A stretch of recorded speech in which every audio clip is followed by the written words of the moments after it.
Hey, this is Coach Marty, And this is Lori. and it's time for That Sports Couple. What? Brought to you by Diamond Distributing. Colonial Exterminating Company, Edward Jones, C. Robert Email. Wendy Benedetto, Matter in Blue, Sports Pub, Dusterhead. Adam Roussel, Riverbend, Chiropractic, Harris Trophy, The Seafood Pod. Welcome to That Sports Couple. This is episode 6. I'm Lori Lyons, the sports writer. He's Marty Luquette, the coach.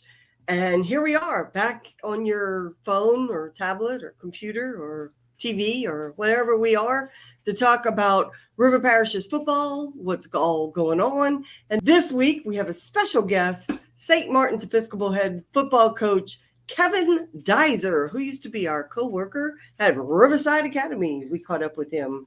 It's been a while since we've seen him, but he gets to go back to Riverside this week to play the Rebels. So we talked to him about the big game and the big matchup between his running back, Harlem, and Riverside's running back, Dedric, Lastie. Should be fun. They did the 40-yard dash. It would be fun. They do. They do that in the spring. It's actually not the 40, but they run the 100. But it's going to be a great matchup. Riverside's got the best of St. Martin's the last 3 times that they played that I remember. And, they've been able to bottle up Harlem, holding him to, only 150 yards. But that's a good day. He doesn't score a lot of touchdowns, and they've done a great job. Chris Latchney's defense has put together a great plan for Harlem, and I'm sure they got plans to stop him again. And we'll see what Kevin can come up with to slow down Dedric. Well, they had a little trouble slowing down the fella from Vermilion Catholic last week. Jonathan D'Artes scored 7 touchdowns, 5 rushing, 2 receiving, and had 500 and something yards. I said, is this right or is this season? And they said, no, that's right. That was total yards. Total yards, yes, not rushing. Yeah.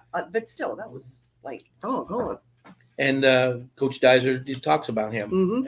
He saw him on film preparing for Riverside, so he got to see him too. So he brought him into the conversation about the top running backs. There you go. How does he compare? In Division 4 Select, and I'll tell you what, that's a tough division. Yeah, there you go. All right, so here we go. Without further ado, here's our little conversation with Coach Kevin Dizer, who had just gotten home from one of his children's games. This week, we are so excited to have with us St. Martin's Episcopal head football coach, Kevin Dizer, our old friend and former coworker. How are you, Kevin? I am doing well. Blessed to still be coaching, still be in the classroom, and all's good at home. Being a husband and a dad, so everything's good. Thank you all for having me on. Well, we're happy to have you. And this week you got the big game against Riverside. Before y'all talk X's and O's, I want to know: is it like weird to go back to Riverside as a visitor? I mean, you've done it a couple of times. Is it kind of strange? At this point, not really. The first year when I was an assistant coach at St. Martin's and we went back, that was weird. Right? So I have been at Riverside for 7 years, and then to be on the opposite sideline, that was different. But not really so much anymore. This is my 3rd season overall at St. Martin's, and to be honest, it feels like it's been 10 years when you look at it from certain perspectives. So not really. It's not that big of a deal anymore. I'm sure when we pull up, you see certain things that'll trigger certain memories and stuff like that. But going into it, not so much anymore. There's all kinds of new stuff. Yeah. Yeah, but some things never change. You know that. Absolutely. That 12-man club will still be cooking. Oh yeah. The first thing I'll probably look at is I'll probably look at the field, and I'm sure whoever painted did a beautiful job, but I don't miss the days of having to paint that thing. That was 7 years straight working on that field. So Nobody does. I don't miss that at all. Yeah, the other day, one of the old Destrehan coaches posted to a group of us who coached over at Destrehan the machine that lines the field, automatic, and we knocked it around, messed with them because we all hated lining the field. Yeah. And at Destrehan, we used to do it on Thursday night after practice. So we'd be there till 10:30, 11 o'clock at night. Yeah. Nobody enjoyed that. Yeah, But absolutely. Turf fields have changed all that for all those guys. They don't have that fun no more. Yeah, no doubt about it. And I love playing on grass. I think that's the best playing surface, but obviously turf makes everybody's life easier. So if St. Martin's ever goes that route, I won't be mad about that either. Well, red natural grass supposed to slow guys down, but we got two of the fastest running backs in the state going head to head again. Harlem Berry on your side, and of course Dedric Lastie on Riverside. You all matched up last year a couple times. I know you were in the playoffs with each other, so just kind of talk a little bit about that. Yeah, I think the two guys you just named, I think that's obviously the focal point for both teams. I know for us, Riverside's got a lot of really good skill players this year, and so they've kind of been throwing it around a little bit, and they got a real good offense, but it still kind of starts and ends with Dedric to me. I think, when we look at teams, we always want to look at who they really are, and I think it's Dedric Lastie, right? So he's definitely the focal point for us, and I ain't going to sit here and say, oh, we've got to go shut him down and he can't get anything. Good players are going to make plays. We've just got to limit them and make them earn it. And so that's kind of what we're looking at. And then for Harlem Berry, Riverside has been able to slow him down compared to other people. And our challenge is just to be able to get him in space and get him loose. And so that's really what you're looking at. And that's going to be probably what the game boils down to, is who can get their guy in space and get him the most success. So that's what we're looking at Friday night. And those guys are both exciting. For me, it's unique. Obviously, I know them both. I think Dedric is a great young man, high character, hard worker, all of that stuff. And I work with Harlem every day. I definitely echo those same sentiments towards him. And so very happy that those young men have had the success and the recognition and accolades that they've gotten.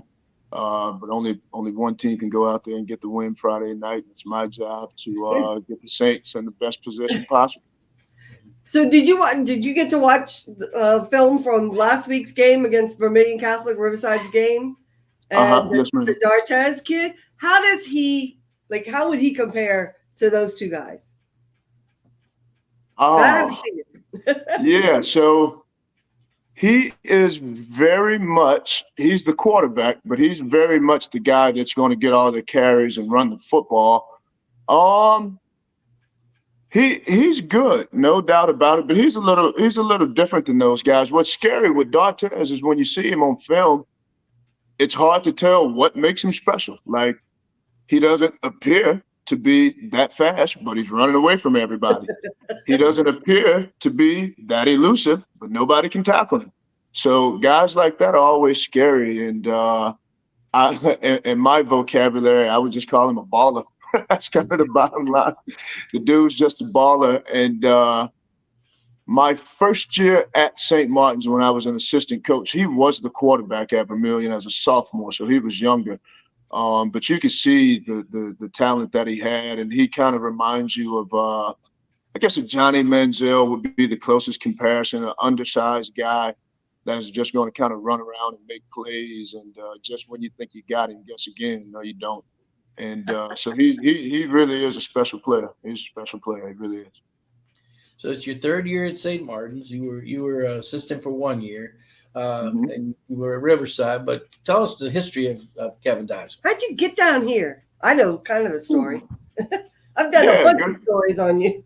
Yeah, good questions. So I'm originally from Sterlington, Louisiana, North Louisiana, right near Monroe. And I played college football at Belhaven, and I started coaching there. And I was a graduate assistant coach. And when you're a GA at the NAIA and Division II and Division III levels, like, you got to coach. Like, they don't have a full staff to where you're just the paper boy or do this and do that. Like, you've got to do all the office work that nobody wants to do, and you still got to coach.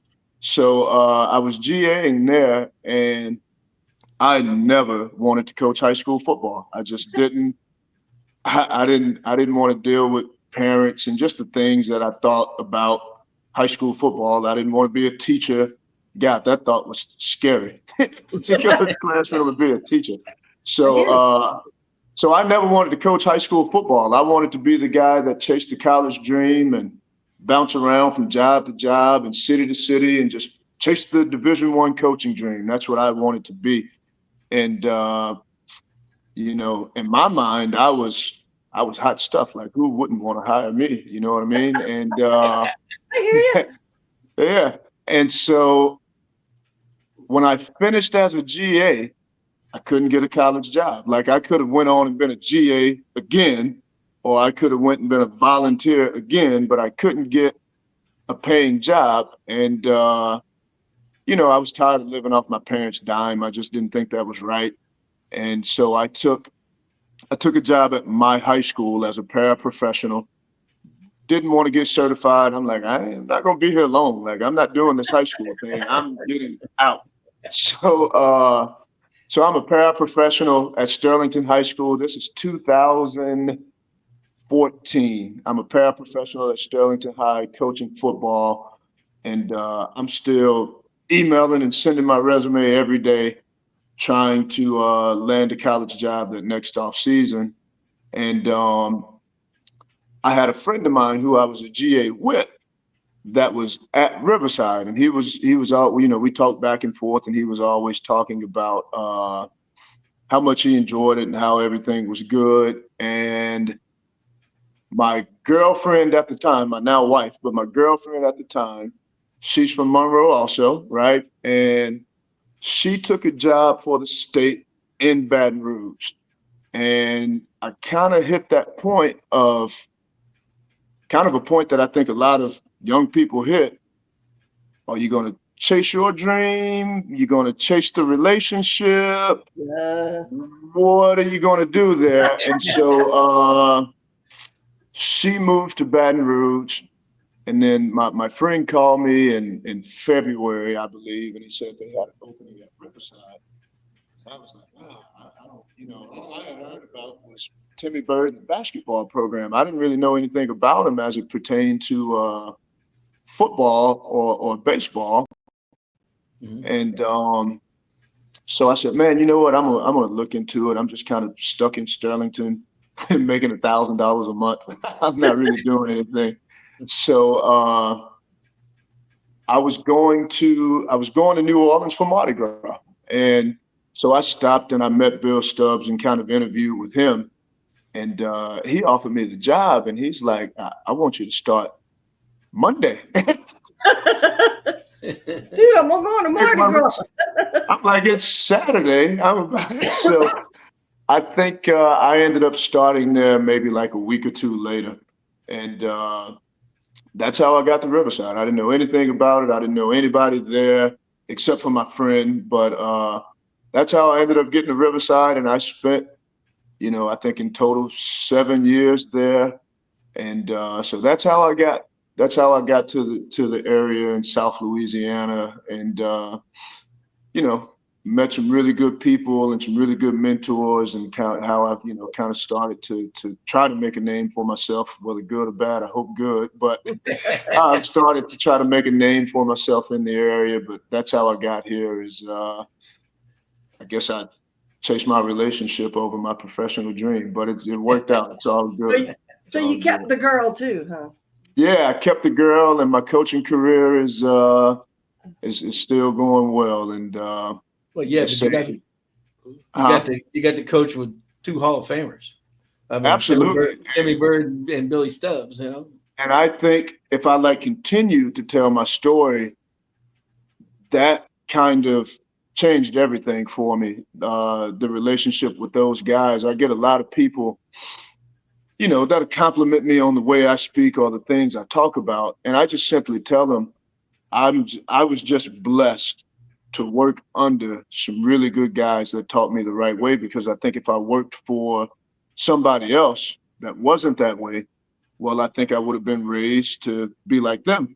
And I don't know that I would be so humble and not put myself first and be so, and be selfless. Yeah. I learned that from those guys. And, for as many titles as Coach Bird has won or whatever, you would think the guys have never won a game. Like, it makes no difference to him when you really know him and you really talk to him. And, if he can be that way, then who am I to be bragging on anything I've done? I haven't done anything. These kids do it. And, God has given me a platform to help them, but it's about them, not about me, surrendering yourself. And, that's something that I really learned from those two guys. Coach Stubbs probably won 2 or 3 state titles in football and known for beating Curtis. Well, he's never told me any of that. That's other people that have told me what he's done. That's not something that he ever talked about. It was just all about those guys in the locker room, and he wanted nothing more than that group to win a state championship, and he got it done. And I was real grateful to be a part of that. But I've got to give those guys so much credit for kind of who I've been able to be in my career. And outside of my mother and father, I think I've learned so much from those guys on how to be and how to carry yourself. And so I'm definitely thankful that it all kind of worked out the way it did, for sure. Now you bring in a 4-1 record, right? Yes, sir. I was looking at your schedule. And you played in week 2 and nobody else did. Did you have to go find that one? No, sir. It was on the schedule. And I'm real grateful for Westminster for playing that game, because it was back and forth all week. And if you remember, the Hurricane was originally on track to go up through Lafayette and right through Opelousas. Mm-hmm. So he wanted to move the game to Saturday. And I'm like, all right, no problem. I understand what y'all are dealing with. And 2 days later, so it's on track to get us. And I'm like, hey, man, I'm still good with playing Saturday as long as, we've got power and everybody's good and all of that. And so, we got to maybe Thursday, right? And we've got the storms hit. We've got no power, and energy's telling us it's going to be a while. And I'm on the phone with him like, hey, can we move the game to Opelousas? And he's like, yeah, no problem. But I've got to deal with our school that's like, I don't know, hang on. So it was back and forth all week. And I appreciate them so much for their patience for us to be able to get that game done. And I'm glad it all worked out. More fun being a head coach, huh? You got to coordinate all those things. It's been something since, I would say, the COVID year, 2021. It's been something every year. So I'm just glad that didn't end up being catastrophic, but it's something every year. I'll be glad when something clears up, but normalcy. Who knows? You got to be ready for it all. You were seasoned at that, because we did it that one year. You say seasoned. You say seasoned. I say PTSD. Like that's me. Obviously, you're in this area. You never know when you'll have to go through it again. But man, that was tough. That's something I don't ever want to have to really try to put kids through again. And I was just grateful that they got to play and had a season, but that was tough on everybody. And hats off to you as the principal at that time for getting us through it. Yep. Few hats I wore over there before I left. Yeah.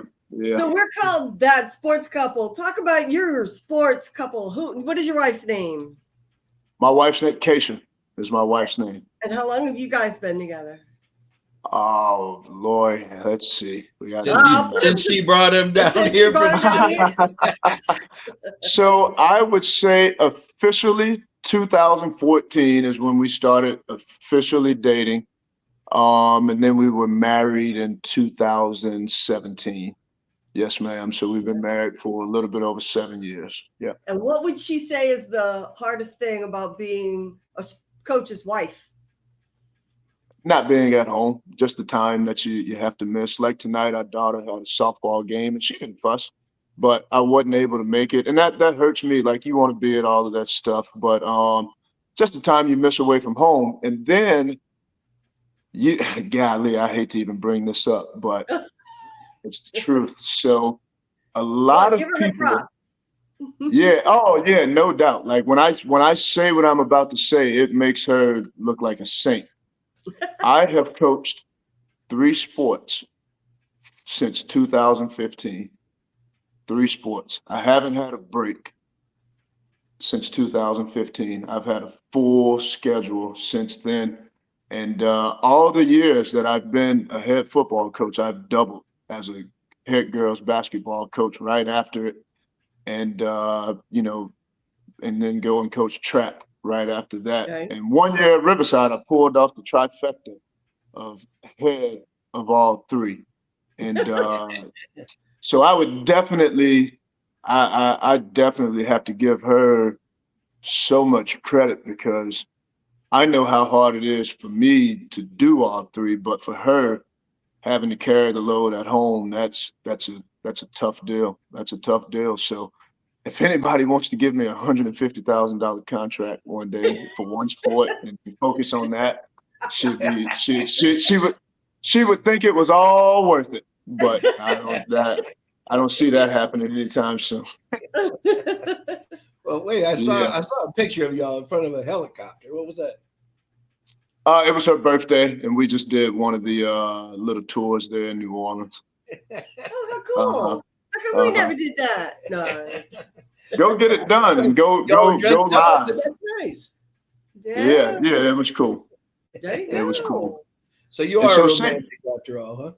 Yeah, absolutely. And St. Martin's has kind of helped with work-life balance a little bit. I think initially that's why I chose to go to St. Martin's. I think everybody was kind of like, if you're going to be an assistant coach, why are you going to St. Martin's, And but it was that work-life balance that I was looking for, and I think they provided that, and it's still that right now. So it's been good.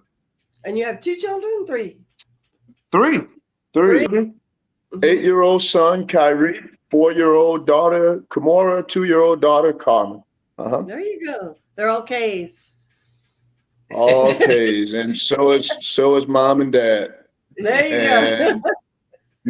Not my choice. Not my choice.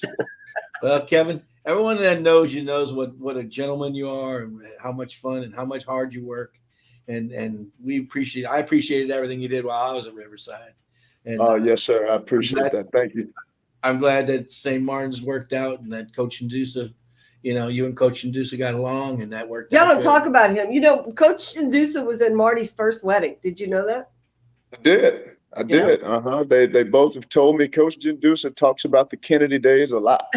He brings it up a lot. So he's talked about that and let me know. And so I've been blessed to be in some good company. How we talked about Coach Stubbs and Coach Bird. Coach Indusa is a guy that did it a long time. Coach Luquette did it a long time. I've been around some really good guys, and I just look at it and I'm like, God, you guys coached 40 years. I feel like I've done it for 40 years, and I'm in like year 14, 15, something like that. So that's incredible. And when you just look at the way, and you look at the way the world changed over, what'd you say, Marty, 1980 something? I'm sure you started coaching. 80.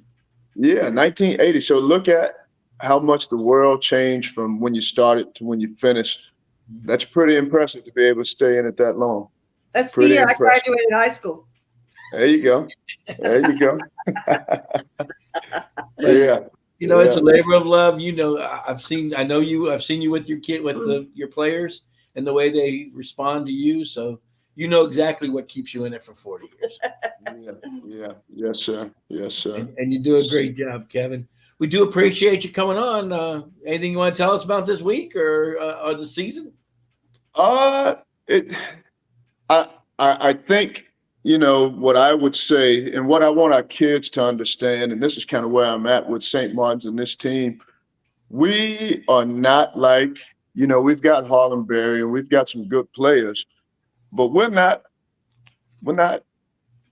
like this unbeatable type of football team. We've got a good high school football team with a really good star player.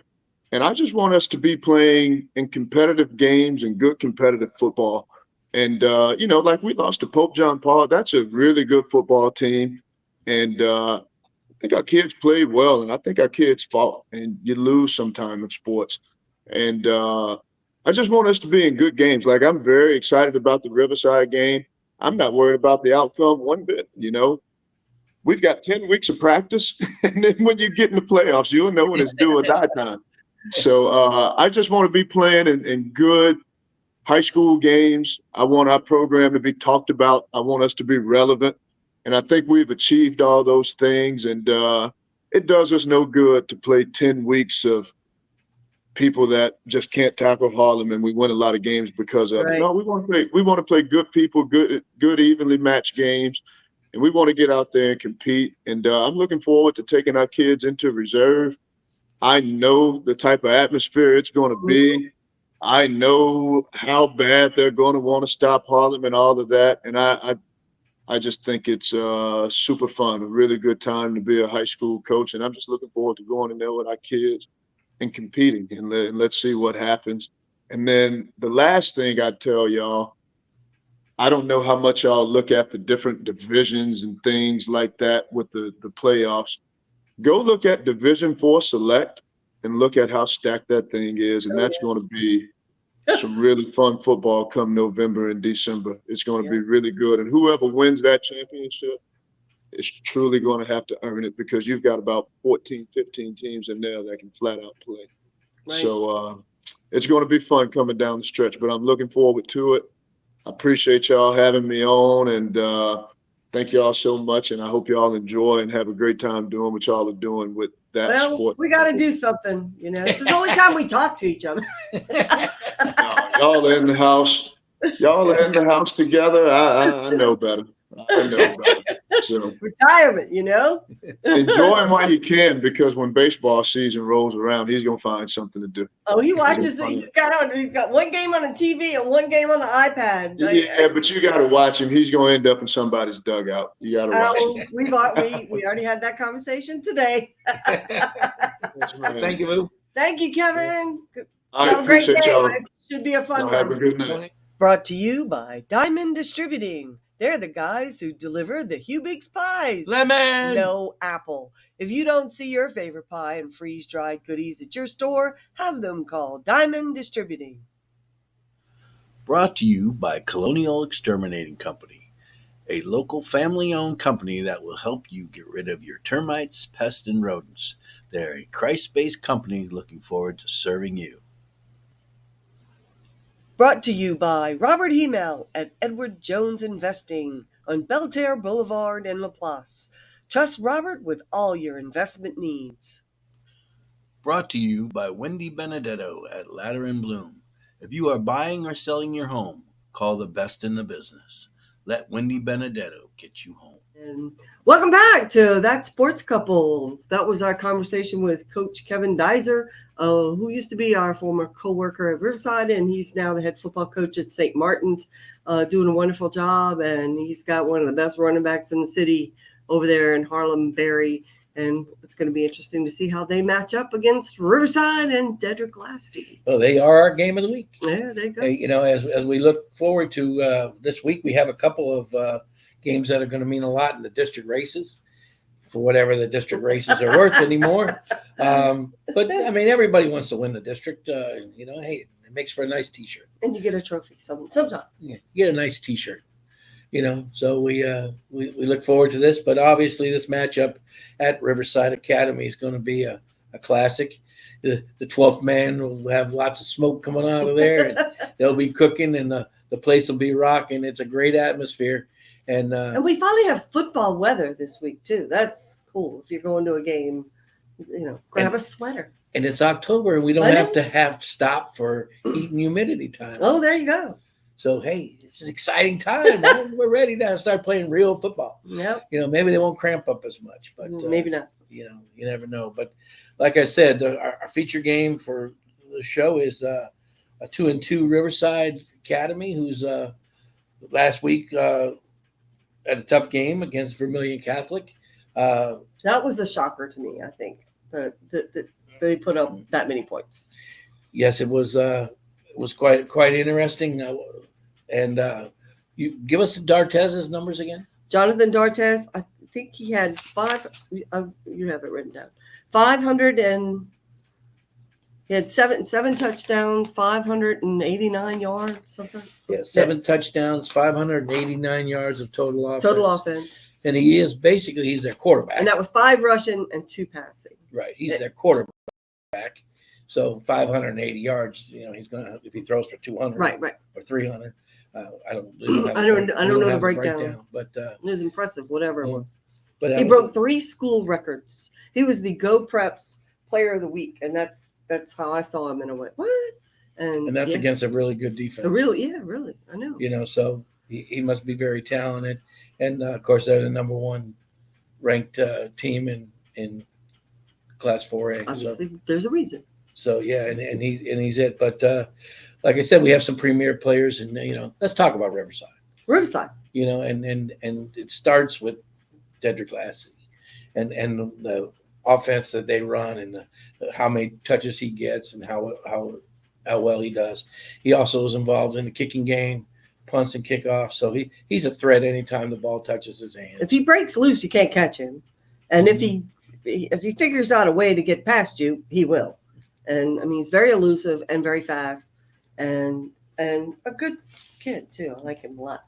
And he's had some really good games against St. Martin's in the past. Mm-hmm. And I think he kind of takes it. He takes it personal. I think so too. You hear about Harlem Berry, LSU, and and here I am trying to find a place. And he's like, "What about me? I run too." And then he puts up, he doubles his numbers. When they play against each other, and that's all you can do is what you can do on the day you play. And it's fun to watch. It's an exciting time, and of course, Coach Lee Roussel knows how to get him loose. Yep. But of course, if you're Kevin Dizer, what are you doing? You're going to try to slow him down and make Brock Bourgeois beat you. And if that happens, Riverside certainly has some weapons on the outside. Absolutely. To go with that. I mean, they put up 34 points against the number 1 team. Mm-hmm. I mean, that the D'Artez, had a great game, but Riverside did put up 34 points against the Vermilion Catholic defense, and that says something about them right there. Well, in their 2 losses, they put up 30 points. There you go. Against Terrebonne in week 1, and in a war, and of course, in the game against Vermilion Catholic. So Riverside certainly got plenty of weapons. And they can score. And that one, the Vermilion Catholic just kind of got way ahead, and Riverside was playing catch up most of the night, and you never want to do that. Yeah, that's always it's always harder to come back. Right. And our interview from Coach Dizer, he talks about his time at Riverside, and he talked about it because you've already seen that, and he talks about the time he had and how special that was. So. It was a good interview, and we're glad we got a chance to bring him on. There you go. All right. Who's next? I've got West St. John. Talk about putting up numbers. West St. John, last year the only numbers we were worried about was whether they'd have enough to field a team. And now they're putting up 30 points a game.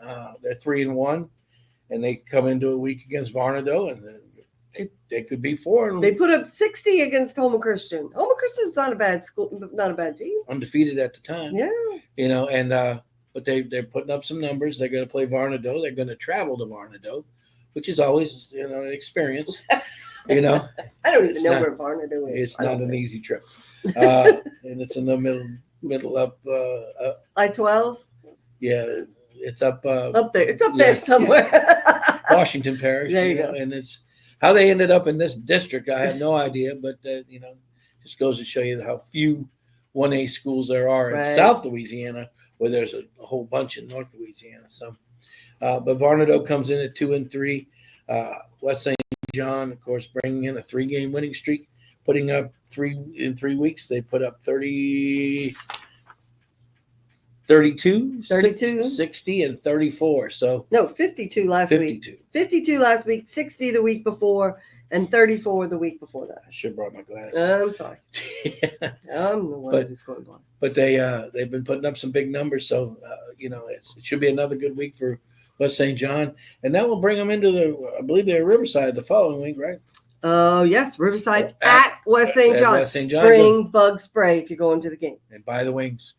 Oh, yes. Oh, I might have to go just for the wings. Oh, I miss West St. John. I do. It's in the middle of a cane field. There's bugs, but there's wings. Oh, well. And that would be that'll be a good one. And see, y'all don't even remember. We're going to talk about this next week, though. The rivalry between Riverside and West St. John, when they used to have the ferry that went between Reserve and Edgard, and it was a party barge. Like, there was a party going on that thing, and it was crazy. And people are like, what? Really? You just don't think so. Had to be there. Had to be. I was there many, many, many, many times. And our next game would be is a 3-1 Hahnville and a 3-1 Thibodaux. Another battle of the Tigers, but Hahnville with the upset of the year so far in that district with their victory over Terrebonne. I know. And Terrebonne has been playing all the River Parish teams, having played Riverside, having played St. James. This week, of course, they're playing St. Charles. They will play East St. John, so they're like, they're just making their way through the River Parish. West St. John and Lutcher, the only two they're going to miss, but they're making their way through the River Parishes, but they carry a very good offense. And Albert Sulston. They have a fabulous back in Celestine, and they're going to be tough again this week. And of course, that's a game we're going to talk to a little bit. But Hahnville's been putting up great numbers. Yes. Coach Greg Boyne's come in and turn that program offensively, and this week they go to Thibodaux. Now, last year when Hahnville went to Thibodaux, Hahnville led by 10 points. And there was gunshots outside the stadium. It came up in my Facebook memories the other day. Yeah. And you were at the game? Oh, my goodness. I was. And he didn't hear the shots. I was watching the game. Actually, it happened on a pick six. The Thibodaux linebacker had picked off one in the flat and was taking it to the house. And the shots went off. And, we were screaming, no. And but all the kids... Yeah. All the kids ran to the top of the stadium to see what was going on, which that's not the wisest thing to do, but okay. And it didn't happen at the stadium. It happened a little down the street and had nothing to do really with the game, but they called the game and they suspended it. Suspended the game, did not go back and finish it. No. And it was if it would have held up and Hahnville would have won the game, they'd have made the playoffs. So there you go. Hey, just kind of bad luck. Bad luck, I know. Hurricanes, shootings, COVID, you name it. Floods, yeah, you name it. And our next game, of course, is Destrehan at HL Bourgeois. Okay, HL Bourgeois comes in with a 3-2 record, and they have HL Bourgeois beat Central Lafourche, which was at the time undefeated, surprisingly enough. Mm-hmm. And of course, Destrehan is going to have to rebound from this week again. That's another shocker. That Destrehan lost last week. It was the first time. It was their first district loss since 2019. It was the first time Terrebonne beat them since 2019, and only the third time since 1990. Destrehan has had Terrebonne's number, and I've been to a couple of them. That was a surprise. Because, I think, Destrehan's been the powerhouse coming in, and Terrebonne's trying to build up to becoming a powerhouse. That was a little bit of a shock. And Destrehan being 2-2 going into the game, with their losses being to, Catholic High of Baton Rouge and Alexandria, Ash out of Alexandria, both teams that have gone deep in the playoffs the last few years. Those were because Destrehan hadn't lost many games. Those were okay. it was close and they lost. But losing to Terrebonne is That caused some ripples. oh yeah, and now the community's starting to say, oh, it's human nature, babe, and so Same they're gonna try to read. They should regroup this week and go out to play HL Bourgeois and Homa and turn their fortune. And Terrebonne goes to St. Charles, which, talking about grumbling in the community, we talked to Wayne Stein last week, and he talked about, his people are like, what's going on? They've been spoiled. Well, he certainly, if you saw our interview last week, you know that, he plays the toughest schedule in South Louisiana. He said, I didn't schedule any wins. And, I think I know from experience that when you think your team is in a certain place and they're not, and you upgrade your schedule, things can happen, and it doesn't always go well for you. And he's feeling that now. He just went through. He's 0-4 for the first time, and certainly 0-4 and going into this game. When it's time for us to win, we'll win. So he's trying to keep a positive attitude. And he is, but he's got Terrebonne this week, mhm. and who does he have next week? Oh, he's talked about it. The Legacy School from Texas, they have a 5-star quarterback. So there you go. So Yeah, he said he didn't think anything of it. Oh yeah, we'll play. And then he reads up on them, and they have a 5-star, high commit. That's about right. Yeah. That's about right for this year for him. Oh. All right, who's next? Shaw, St. James. You said this is the game of the week. Why? Well, I think I watched Shaw last week on television, and I saw Shaw De La Salle, and Coach Tierney has really got his team playing well, and they play hard, and they play to the echo of the whistle, and they've been impressive. They come in 3-2, and you go, come on, 3-2, and their losses are to Carr and Rummel. Yeah. So I mean, he's had a tough schedule too, and he's setting himself up for a district run, and of course that's where St. Charles comes in, since they now share that district. Yeah. Together. So they're gonna find each other later in the season. So that'll be a fun one. They play the last week of the regular season, November 8th. St. James comes in 3-1. St. James is as talented as anyone. Their only loss being to was the loss to Terrebonne on the last play of the game. On the second to last play. Oh, well, yeah. When they scored and they got called back, and then they it was incomplete. So they were very close to winning that game, being 4-0. And St. James has no peers right now. They come in this week, 3-1, like I said, coming off of last week's win against St. Charles, where they won 15-11. So they come in with momentum. They come in with swagger, and it's going to be fun. Where is that game at? At St. James. Oh, on the turf. That'll be fun. Another Canefield game. That'll be fun. Bring bug spray. Mm-hmm. And I think they have wings too. All right, next one. East St. John, Central Lafourche. At Central Lafourche. East St. John and Central East St. Lafourche. John, they're struggling. They're 0-4, and they're having trouble scoring. Having some trouble putting up some points, and I don't know. And then in the past, that was the remedy. That was your go to Central Lafourche. I didn't say that. As Nick Saban said, if you want to, there's no place play Vanderbilt. Play Vanderbilt. That used to be Central Lafourche. No more. Come on, Wildcats, y'all can do it. Central Lafourche is 2-2. They did beat Thibodaux, who's their only loss of the year, and that was a resounding win. So that one kind of got our attention. Yeah. And said, okay, they're not the Central Lafourche of the past. No. And of course they beat. They have a new coach this year. They beat South Terrebonne. They beat South Lafourche, mm-hmm. And so their record's good, and they've been doing things, but they're not tested. Right. So we'll see this week if East St. John can get off and get themselves a win and get it turned around. We have one Thursday game. Letcher is at South Terrebonne. That's a far ride too. That's on the other side of Homa. Other side of Homa. And Letcher's just playing well. Yes. I mean, I watched that game too. I actually turned it off.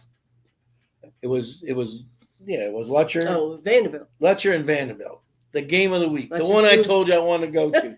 The game I couldn't and they killed them. They were so much faster and so much more disciplined, and they just pounded them unmercifully to the score of 33-0. This is Lutcher's tour of Homer, like they're Yes. doing here. But Lutcher is playing well. They're executing. Their defense is fast, good. It's Yeah. if South Terrebonne gives them trouble, I will be surprised. Yeah. Me I too. will be surprised. I think that'll be a pick your score. There you go. All right. Is that everybody this week? I That's believe all so. the games this week. All right. We'll take a little break, go visit our sponsors, and when we come back, we'll find something else cool to talk about. Brought to you by Riverbend Chiropractic. Come see Dr. Adam Roussel for pain relief. His decompression table will change your life. Call Riverbend Chiropractic in Destrehan. Brought to you by the Sports Pub in Destrehan. For fabulous food and big screen TVs, come to the Sports Pub for all the action. It's a must after your big game. Brought to you by the Seafood Pot in New Sarpy, the best seafood in the river parishes. Crabs, shrimp, seafood platters, po' boys, and those daiquiris. Doesn't get any better than the Seafood Pot. Brought to you by Tri-Parish Trophies in Reserve. When it's time to acknowledge someone's accomplishments, let Tri-Parish Trophies help. They're also your sign and printing professionals. Let them help you. They're a family-owned company. Welcome back to That Sports Couple, episode 6. We talked about football, and one thing we haven't really talked about on this show yet is baseball, even though he is Mr. Baseball, the coach, and he has been glued to the TV and the iPad and his phone watching the baseball playoffs. Why don't you catch us up on what's happening? Well, some of it's being played right now, but And he's ready to go. the thing that stands out for me in the playoffs in Major League Baseball is that in the past it's always been the drive to win 100 games, to win 105, 110, and what you do in the regular season that sets you up and makes you. That's not the case anymore. There's so much parity in Major League Baseball that when you get to the playoffs, it's everything. Mhm. It's in the first round, it's 3 games. It's tough to Yeah. you falter a little bit, your hitting goes south just a little bit, and you're out. And then you have the teams that got to sit out, the Phillies and the Dodgers and the Yankees, and the Indians, and they spend Guardians, excuse me, and they've been out for a week. So That's not fair. now they have, that's actually a disadvantage, not an advantage, because they're not seeing live pitches Okay. and they can't simulate that. And so it ends up being they're slow coming out of the chute in their best of 5 series is what we're seeing right now. So we're seeing upsets. Yeah. As we speak, just now, the Mets beat the Phillies. Now the Phillies were one of the top teams in the National League for the entire year, but the Mets come out, get hot, carry it over from one week to the next while the Phillies sat out, and pop them 3 games. Yep. And win the best of 5, and pop them 3 times in a row, and then hey, you're in the National League. Phillies are on their way home. Yes. The Yankees are seeing that. The Dodgers are down 2-1 to the Padres right now. They're going to play tonight. They could be eliminated today too. Wow. So What's your prediction? Who's the team to beat? the one that's hot. The Padres are hot right now. The Mets are hot right now. The Mets are hot right now. And they're both playing real well, and they're playing with a lot of emotion and pitching staffs are all pretty even because everybody's got good starters, and they bring in those 98 mile an hour throwers from, in relief, and they match up, and scoring is hard to come by. It used to be that if you were, you looking for guys who make contact and move guys around. That's not the case anymore. Every game's won by a home run. Usually in the late innings, a late inning 3-run homer, you win. And let's talk. Can we talk about this? The no hitter is like gone. Like we may never see another no hitter again. Well, individual no hitter, which is part of the fun of the game. I covered baseball for 30 something years, and I think I saw one no-hitter. Never saw a perfect game except like little kids. I think I saw one, maybe two no-hitters. Now I did see the one that both pitchers threw a no-hitter against one another, and the game was won on a fly ball dropped in right field. But there you go. And the losing pitcher pitched for 15 years in the major In the leagues. major leagues, I know. Wade Miley. And the other guy's working in the plant reserve. And that was Poirier. Joey. Joey Poirier. No, it wasn't Joey. Was it Joey? Joey Poirier and Wade Miley. Wade Miley. Yes. I was there. And look, Michael Kirau, who was at the game with me, and we both looked at each other and said, was it a hit? Was it an error? He dropped it. But did it hit his glove? We went over it, and then we asked the coaches, and they went, no, it was an error. So, yeah, they both had no hitters. Riverside 1, Larange 0. Yep. Move on, boys. I was there. That's one of those games that you never forget. And Aaron Nola, we saw pitch the other night. I covered him when he had a short stint with the Zephyrs. And I did a story on him when I used to cover the Zephyrs a little bit. And I have a little bit of a connection to the Mets pitcher McGill. I'm in a Facebook group with a whole bunch of moms, and his mom is in the Facebook group, and we've been cheering him on since he first got his first tryout. We've been watching him, so that's been fun. And of course, I got to see Aaron Nola up close when he was in high school. Were you on the wrong end of it? Oh, absolutely. We had a matchup.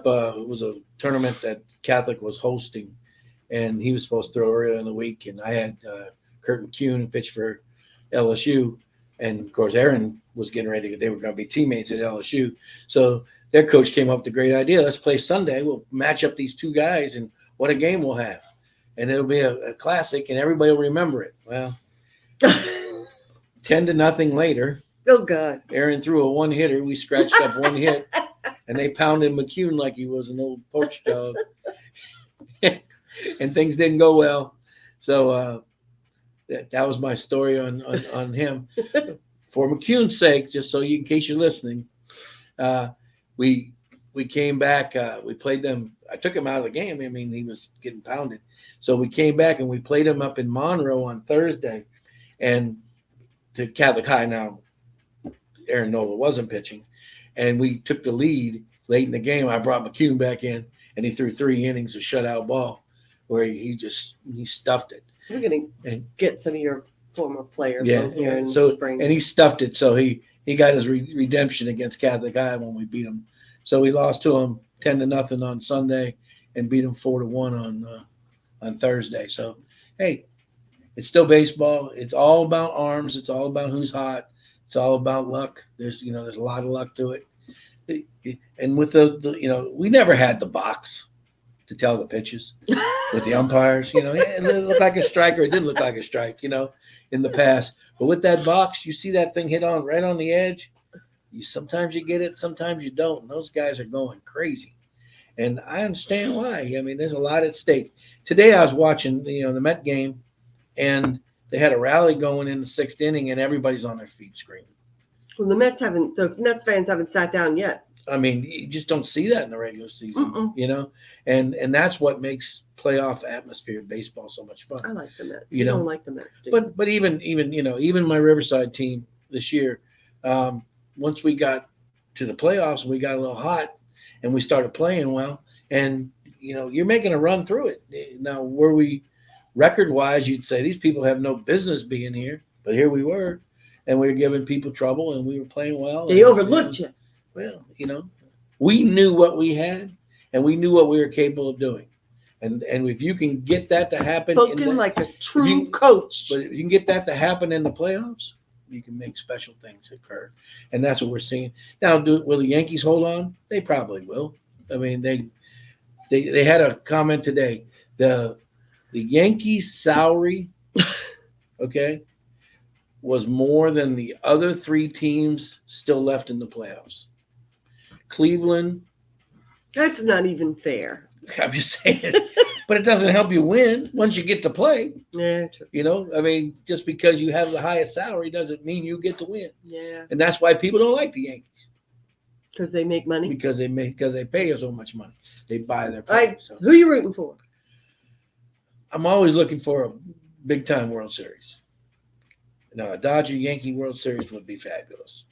Okay. That's not going to happen. Okay, because the Dodgers aren't going to get past the Padres. Okay.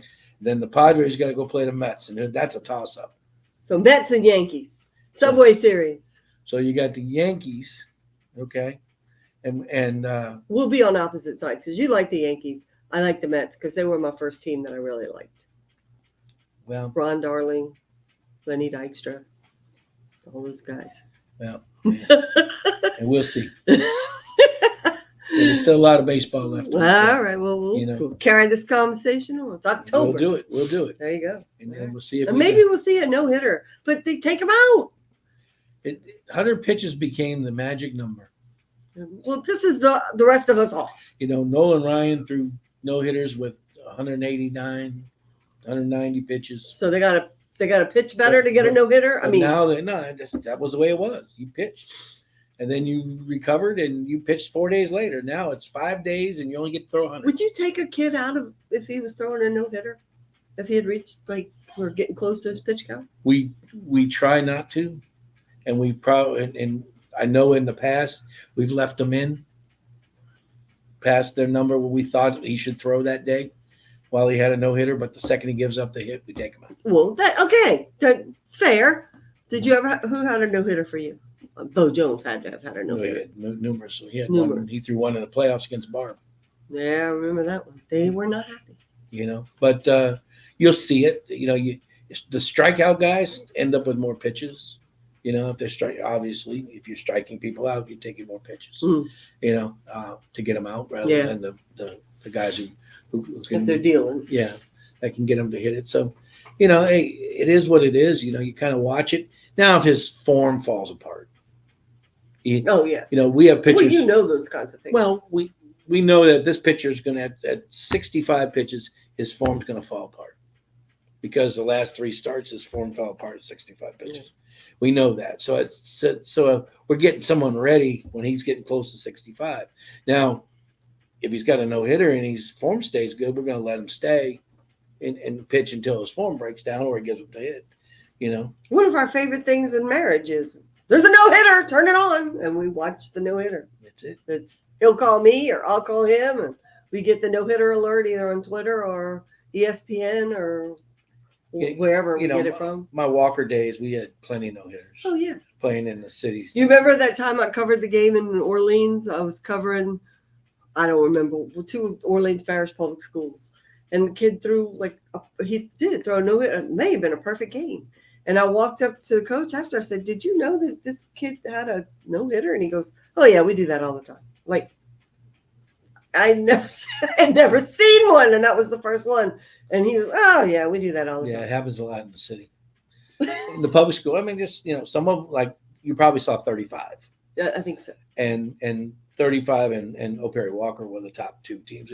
And nobody else played summer ball. Nobody else, and you had, our kids. Throw your best pitcher and they can't hit. You got to pitch. I mean, you got to get your work too. And they wouldn't even hit it. It was, it was not fun. That's awful. All right. This is episode 6. I hope thank you for sticking with us this far. And all of our other episodes are up on our YouTube channel and on our website, thatsportscouple.com. And I think that's, and on Spotify, you can listen to us on Spotify if you wish. Listen to us on your way to the game or on the way home. There you go, right? On your way to LSU game on Saturday. Check us out. You don't have to see us. No, you don't have to. But you'll miss my Homer shirt if you don't. You don't have a fun shirt on this week. Just my Hall of Fame hat. Hall of Fame hat. There you go. All right. Well, thanks for joining us. We'll see you next week from That Sports Couple. We love you. And we love each other.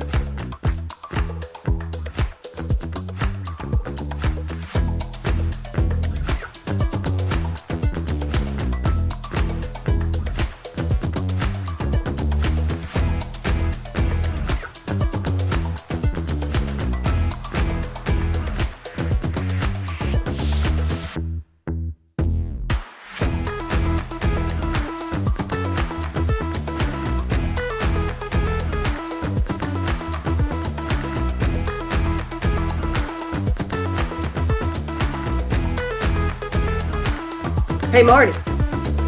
Yep. Why did the Scarecrow get an award? Why did the Scarecrow get an award? He was outstanding in his field. Bye.